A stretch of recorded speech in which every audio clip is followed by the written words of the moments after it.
Bonjour à toutes et à tous. Vous parlez effectivement d'un chantier qu'on a lancé il y a 2 ans, pile 2 ans, où on avait embarqué 3 magasins en test. On avait totalement arrêté les catalogues et dès le départ on s'était dit nous on ne va pas lutter contre le papier, on va lutter contre le gaspillage de papier, puisque l'idée c'était d'arrêter les catalogues sans laisser un seul client sur le bord de la route de la digitalisation. Donc le principe c'était de dire oui à tous nos clients, oui à ceux qui en ont ras-le-bol d'avoir des boîtes aux lettres remplies de papier qui ne lisent pas, donc on arrête. Oui à nos clients qui disent moi je j'aime pas le papier, mais par contre j'aime bien les promotions, j'aime bien regarder vos catalogues, ok, dispositif digital à disposition. Et on avait également des clients qui nous disaient mais nous on adore le papier, moi le digital j'y suis pas, ok, on vous enverra le catalogue par la poste ou on vous le laissera à disposition dans le magasin, qui était souvent une solution qui était prônée par nos clients seniors. Donc c'est le principe de ce qu'on a développé, et donc tout de suite ce qui nous est venu en tête c'était que ça allait se faire de manière progressive, parce qu'on a tout de suite vu des écarts très importants d'une région à l'autre en termes de digitalisation. Donc le principe de ce qu'on a validé en termes de progressivité, ça a été annoncé dans le plan Carrefour 2026, c'est on sera à moins 80% des volumes de papier 2022 en 2024. Donc en 2024, c'est 80% des volumes de papier qui vont disparaître versus le point de départ qui était 2022. Et le premier jalon, c'était 2023, où on a baissé les volumes de papier de 40%, et on sera bien à moins 40% à la fin de cette année. Donc arrêter le papier c'est assez simple, vous arrêtez de produire, vous les mettez plus dans les boîtes aux lettres et vous avez plus de papier dans les boîtes aux lettres. Par contre la complexité c'est sans perte de clients et sans perte de chiffre d'affaires, et les deux chez nous ils sont très clairement associés. C'est-à-dire qu'on ne peut pas dire moi j'arrête le catalogue, non, tu arrêtes le catalogue en perdant 0 client et 0 chiffre d'affaires. Et Olivier l'a parfaitement résumé tout à l'heure dans ce qu'il a présenté, c'est que nous on arrête totalement un certain nombre de magasins, progressivement. Je vous ferai un petit point là-dessus tout à l'heure. Ça, c'est la première partie. J'arrête totalement des zones.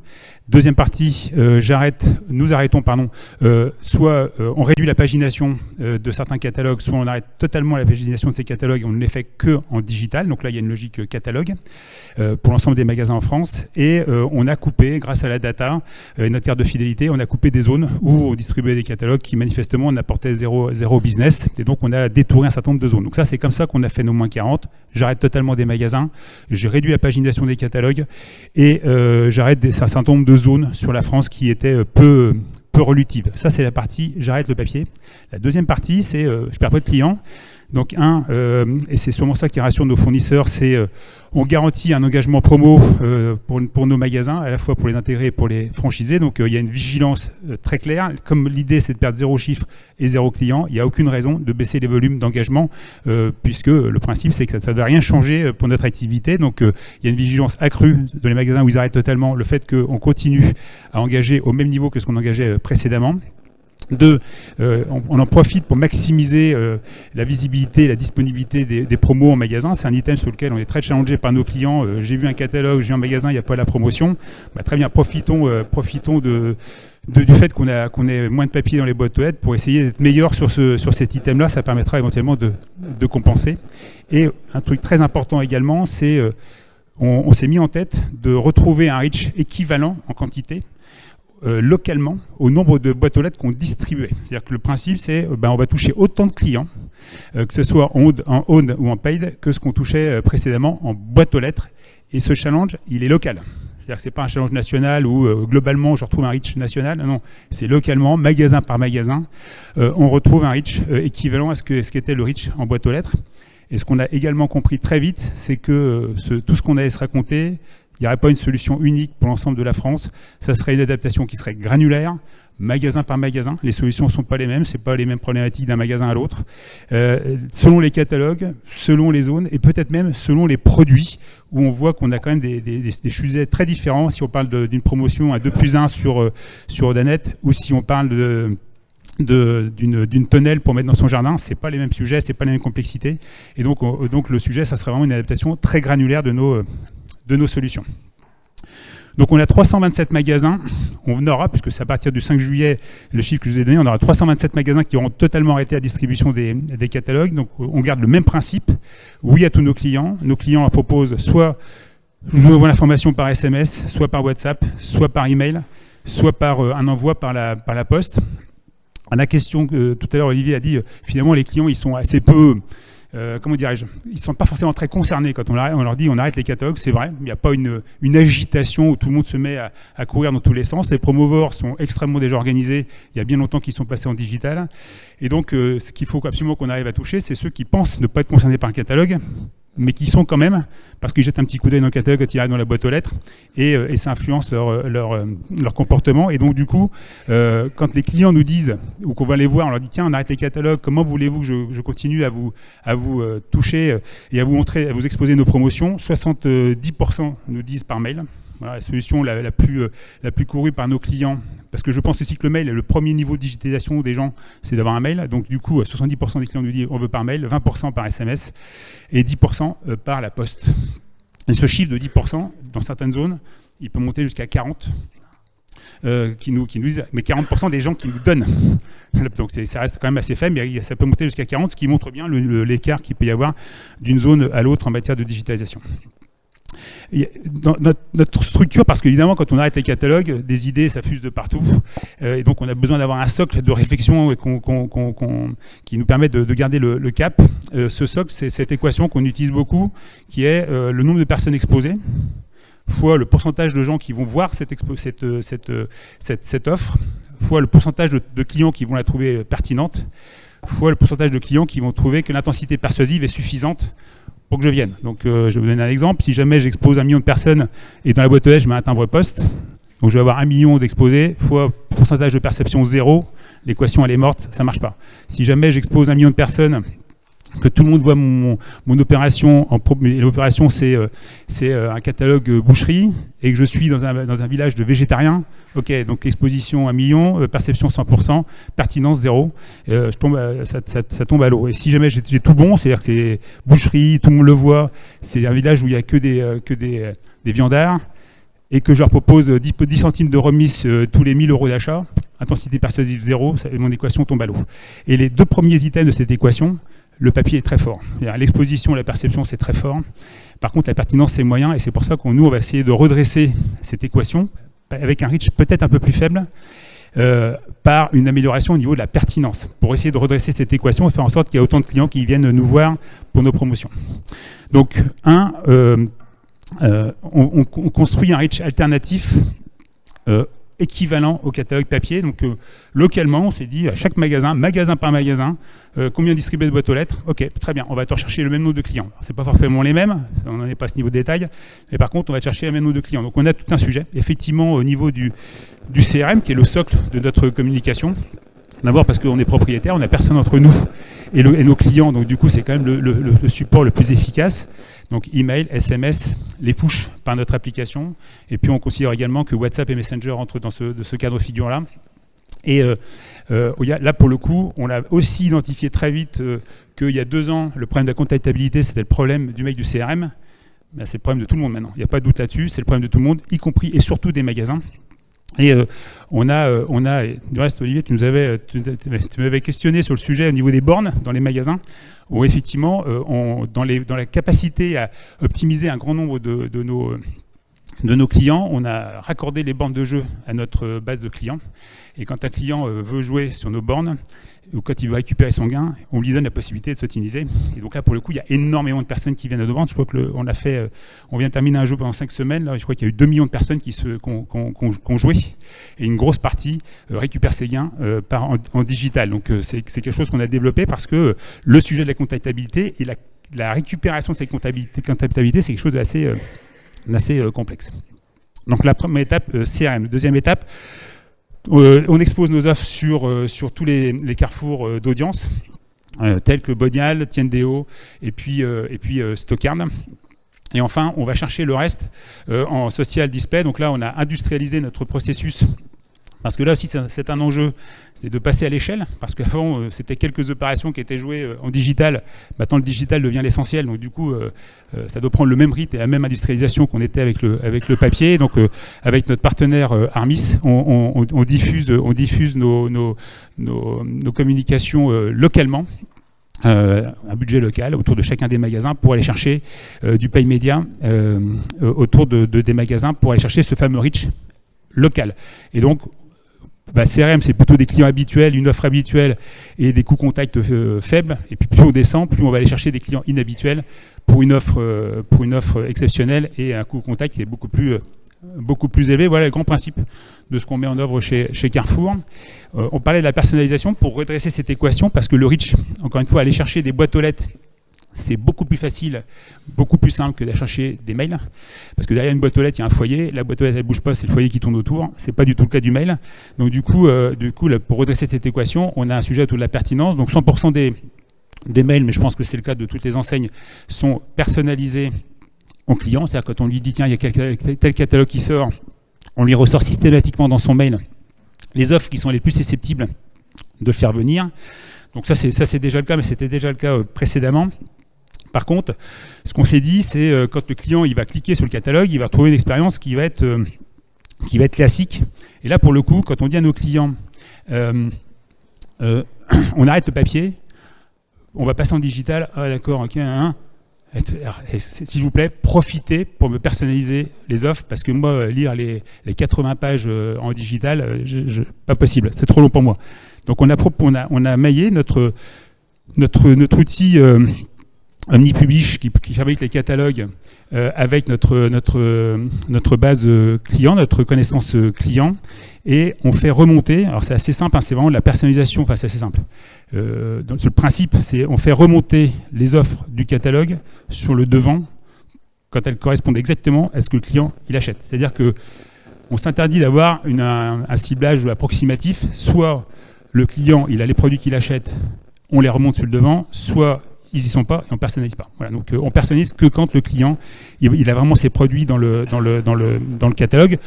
Je crois qu'il y a à peu près 3 millions de clients qui sont exposés chaque semaine. Donc là, ça ne fonctionne qu'en push à date. C'est-à-dire qu'on pousse l'information par email.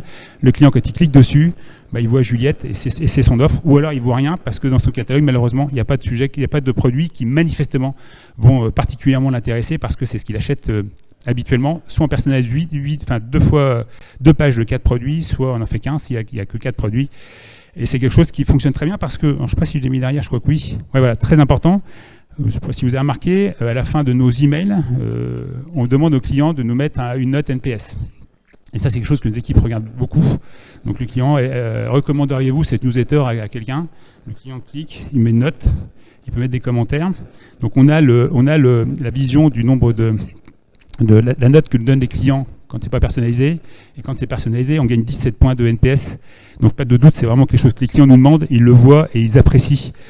Cette personnalisation, je pense c'est le premier niveau de la personnalisation. Très prochainement, du reste, on va avoir la même chose directement disponible dans l'app, parce que pour l'instant, c'est que du push.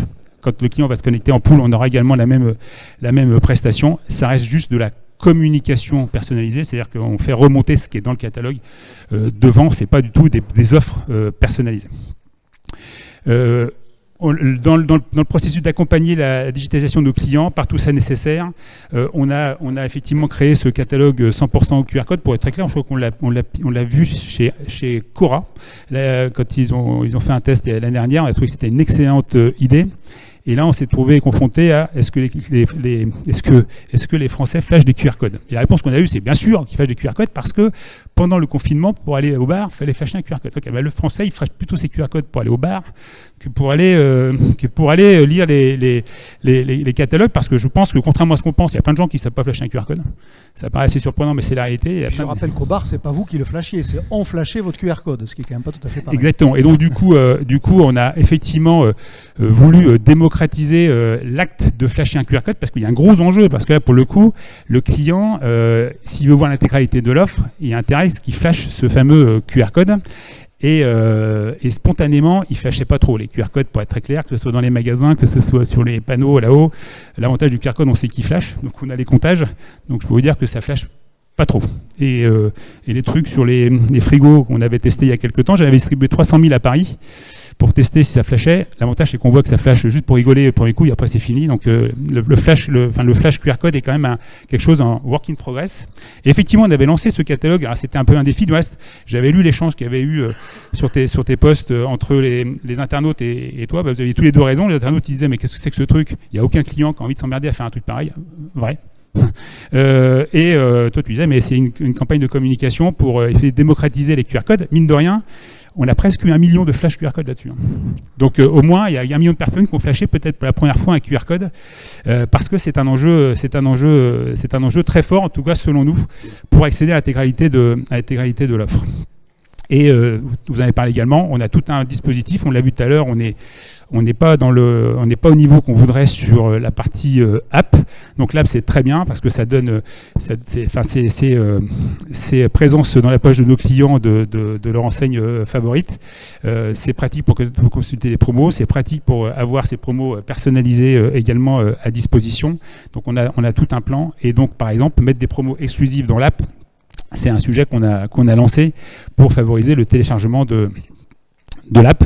Et pour finir, donc la prochaine étape. J'ai 2-3 questions rapides après. Donc, oui, non, mais pour finir ma présentation, bien sûr. on a la nouvelle étape, c'est 80% du volume de 2022 l'année prochaine, toujours sans perdre un client et sans laisser un client sur le bord de la route de la digitalisation. Et je pense qu'on a 5 leviers clés. J'ai pris 5 forcément, 5 leviers clés. Contactabilité, ça c'est clair. Le push, c'est-à-dire que le pool, les clients. Et il y a plein de clients qui ne pensent pas aller voir le catalogue. Donc il y a des sujets de présence à l'esprit, que ce soit encore un peu de papier ou que ce soit digital. On a le sujet de l'app, le pilotage local, parce que quand un magasin l'arrête, la réponse elle doit être pour son magasin. Et l'industrialisation de tout ça, parce que contrairement à ce qu'on pouvait penser, le digital, ce n'est pas forcément le truc qui était le plus industrialisé dans les entreprises, parce que c'était souvent on top du papier. Et là, maintenant, ça devient le principal. Et donc, il faut passer à l'échelle. Et on faisait quand même beaucoup d'opérations. Et donc, il y a un sujet d'industrialisation de tout ça qui est au cœur de nos préoccupations. Voilà ce que je voulais partager avec vous. Merci Frédéric. Vous pouvez le remercier en l'applaudissant. 2-3 questions. 2-3 questions rapides pour terminer. 327 magasins au 5 juillet. Combien d'hyper, combien de super ? Pas à l'unité, mais... Ah non, mais si, ça sera unité, c'est 36 hyper, il reste des supermarchés. 36 hyper, et ça reste des supermarchés. Est-ce que dans les formats, vous voyez un écart de vélocité quand vous débranchez le prospectus? Donc la vélocité en langage Carrefour et beaucoup de distributeurs, c'est l'écart du magasin que je regarde avec son réseau. Est-ce que l'écart de vélocité est plus fort en hyper ou en super quand vous débranchez? En gros, est-ce qu'il y en a l'un des deux formats qui souffre le plus? Alors, pour être très, très, très clair, on a commencé par les plus simples. Donc, forcément, on s'est dit, on va commencer à se faire les dents. Donc, clairement, on sent que, déjà, première chose, la vraie problématique qui semble se dessiner, ça va être le non alimentaire. C'était la question suivante, la vélocité de l'alimentaire et du non-alimentaire. Donc, j'imagine que ce n'est pas la même. Non, pas du tout. Donc, je pense que les clients, spontanément, ils savent exactement ce qu'il y a dans nos magasins. Et donc, quand ils sont exposés à une offre, ils sentent qu'il y a une grosse opération 2+1, ça suffit à les faire venir, en tout cas à les intéresser. Par contre, s'ils sont pas exposés à l'offre en papier, on sent que c'est plus compliqué parce que peut-être qu'une grosse partie de nos clients, c'était des gens qui ne regardaient pas sur le digital et qui étaient uniquement exposés en papier. Ça reste à démontrer. Mais en tout cas, le non-alimentaire semble être plus complexe à régler que l'alimentaire. Et donc, quand on débranche un magasin, le non-alimentaire est en vélocité négative par rapport à son réseau. Oui, enfin, en tout état de cause, le combat est très fort pour essayer de pas perdre ce chiffre d'affaires. Et donc, pour répondre à la première question, donc du coup, le supermarché semble plus facile à adresser que l'hypermarché. Sur la personnalisation, est-ce que le coup d'après, c'est le prédictif? Ou est-ce qu'on n'y est pas encore, soit pour des raisons presque d'éthique, l'intrusion que le consommateur pourrait voir, soit pour des raisons technologiques, la fiabilité des techs? J'ai la sensation que dans cette discussion-là, on a un critère qu'on n'a pas évoqué, qui est la participation des fournisseurs. C'est-à-dire que malgré tout, dans tout ce qu'on va faire là, la personnalisation des promotions, il y a des mandats fournisseurs, il y a toute une participation fournisseur, il y a tout un tas de complexité qui est très basée sur la promo de masse.